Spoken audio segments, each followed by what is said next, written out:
Greetings everyone, my name is Joel Yeru, Head of Marketing and PR at CPS Africa. And to be honest, I don't think you need an introduction, but for those watching, I'm here with Vitalik Buterin. He is the co-founder of Ethereum, which hosts Ether, which is the second largest cryptocurrency to Bitcoin. He's a pioneer of the blockchain industry, and he's got an ability for spotting talent. Vitalik, pleasure to have you on board. Thank you so much. Good to be here. Great. So how are you doing today? How are you feeling? Feeling good. Yeah? No, day's been great so far. How about you? I'm also doing good. Thank you for asking. It's been a busy day, but a good day. As I say, busy is good. It is. Yes. So you've traveled around the world, and I believe this is your first time in Zanzibar and in Fumba Town. What's your first impression? Yeah, I think it's clearly, still very early, but what I've seen so far definitely, impresses me. It's, okay. It feels like it's a very nice place. The nature is good. Everything looks it looks like the sort of place that, given another couple of years of construction and people coming here could really become a really interesting place to live. Glad to hear your perspective, and I feel that we already feel that. It's a very interesting place to be at. I'm even very happy to be part of this community. And yeah, I've learned something about you. I heard that you learned Mandarin in a very short time. Is this true?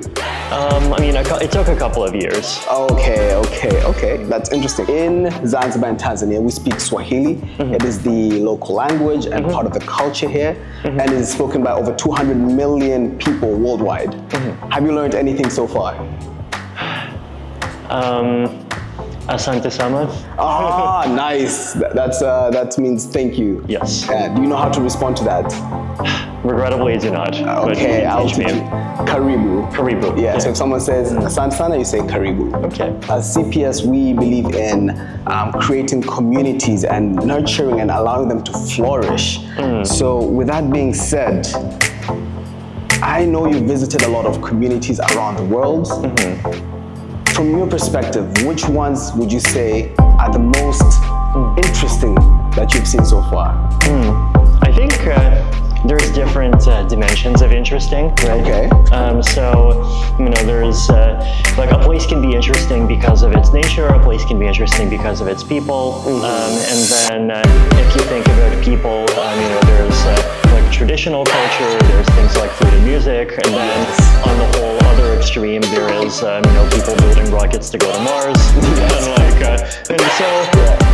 think there's a lot of different places in the world that are really just super interesting in their own way. Places that I spend my time in are in the Americas, of course. I grew up in Canada. I've gone to the United States a bit. I've also gone to Argentina quite a bit recently. Okay. There's a lot of really fascinating people there, and it's the sort of country where the politics has not been amazing, but there's just been huge, really good talent, and even within the Ethereum community, people have contributed a huge amount. Then in Southeast Asia, quite a lot. They're actually growing pretty quickly. The part of all of this that I can track the best is people's contributions to the Ethereum. And I remember 5 years ago, there were people doing mining and trading, but there wasn't really anyone doing much on the technology. But then today, there's just huge numbers of people there making really important contributions. Also, it's the kind of place where, from my perspective, it's just a lot of just different cultural things that I'm not used to and that I would not see, even just things down to the kinds of fruits that you would eat and the kinds of animals you see. Yes. I think, I find Thailand, for example, fascinating because I think it's a good place for like creating a mixture of different cultures. Like there's a long history of people, you know, like coming, you know, like both, you know, like locals from China, from Japan, from the West, and it feels like there's a lot of you know, like people really mixing there. And I think you know, like especially as the world becomes more fragmented, just like having places where people can come together like that becomes more valuable. Okay. Yeah, I mean, and then I mean here I've actually like I've noticed a little bit of that same thing here, right? Interesting, because my next question was going to be like, then what do you think, or what is your perspective of how Zanzibar can become such an interesting community as well, or a vibrant community? Yeah, so what I've noticed about the existing like culture and environment over just the last couple of days is that like this is clearly a place that already welcomes a mix of people. Like there is a lot of people from like Oman and like various Arabic countries. There is people from India. There is people from mainland Africa. So and I know from the history, it's been that kind of place for a really long time. And so I think that's like one really valuable ingredient. And then the other is, I mean, from what I've been told, you know, the government is interested in like developing this place as like a technological center and as you know, like something, a place that can really welcome, you know, not just tourists, but you know, like even people building all kinds of businesses and like starts to, you know, like build wealth and go up the chain from there. So I think like when you have both a culture and a government that's aligned in that direction, there's definitely opportunities for positive things to happen. So yeah, I'm excited about the potential. Yes, I mean, I agree with you on that. And actually even behind us, this is sort of like the master plan of what Fumba will be. We are already in, most of this has already been created, and it's through the support of the government, for them having believed in CPS, that has allowed for this to happen. So it's interesting that you would pick up on that as well. Now, there's an article online by the African Development Bank that says 11 countries in Africa are projected to have the fastest growing economies in the world. Now, what potential do you see for countries like Tanzania to grow as well? Yeah, I mean, I think the really I mean, there's kind of two different sides to this that are important. One is kind of getting the boring stuff right, which is, you know, if you want to have a place that's good to live, that becomes wealthier, then you know, you need to have you know, like a good economic foundation, property rights, you know, like law, all of those things, actual roads, you know, like high quality internet and all of that stuff. And then the second part of it is, and I mean, I admit this is, you know, the part that I personally get more excited about because it's more my thing, but like finding a way to become part of the story of like frontier 21st century technology, right? Because like there's a lot of these trends that are changing the world really quickly, right? There's, I mean, obviously, you know, like cryptography and like all the things that I work in, but then AI has been making like a really huge the past it's been making a really huge impact. You know, all kinds of advances in biotech, and I think with the interesting thing that like I've personally noticed about new waves of technology is that for many, like not all new waves, but many kinds of new waves, they can often create opportunities for people to come in and start participating on an equal playing field when that was not possible before, right?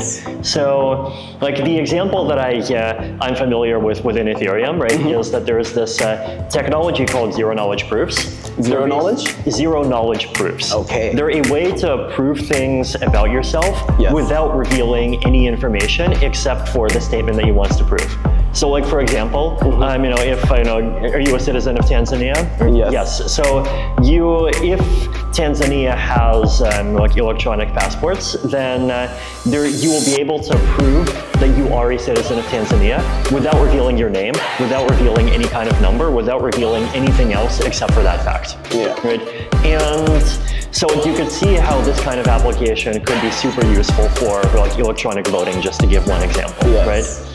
So that, like, this kind of technology, it also has a lot of use cases. I mean, both inside of Ethereum and in a lot of other areas. And so a lot of people are getting really excited about it. And like, as I mentioned before, right, like 5 years ago, basically no one, you know, like I would even say like between, you know, like Tel Aviv and San Francisco was really contributing significant amounts to like core research. Yeah. But like that has changed massively.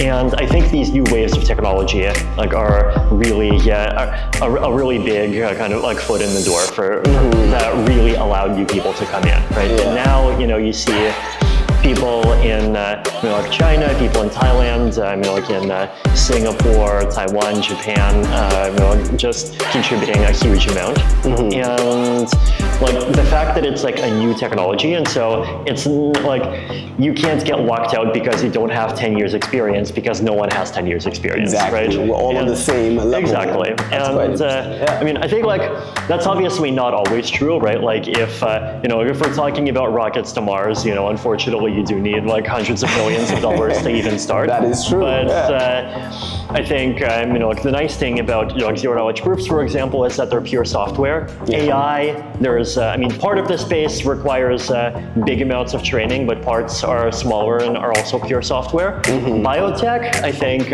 people are underestimating the extent to which biotech is becoming a pure software problem. Yeah. You know, because like there's lots of general purpose devices now, right? Like, you know, you can print you know, like RNA sequences, you can print all kinds of things. Yeah. So you know, like a COVID vaccine is literally a text file, right? Yeah. I mean, not entirely, because there are like specific pieces that are hard to manufacture, but like that's the direction, right? Yes. So I think you know, like there are like these actual opportunities to get in on the ground floor of any new technology wave if you can like really make a good effort and like figure out how to do it. So I think like that's a really interesting challenge, and I think like if Zanzibar can find a way to succeed at that, it could be a huge opportunity. Okay, so I've taken two things from what you've said right now. So we have the potential of an even playing field for Tanzania and other African countries, but not only that, we need to get in on this early. The earlier we get into it, that means we're also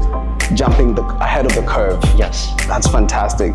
Thank you for your insights on that. That has been quite informative. I know you're here with us for the next few days. You have a Z Talk planned this Wednesday from 6 p.m. We will be streaming it live on our Instagram channel, so please do check it out. The link will also be shared with all of you guys watching this. And Vitalik, any words for the viewers right now?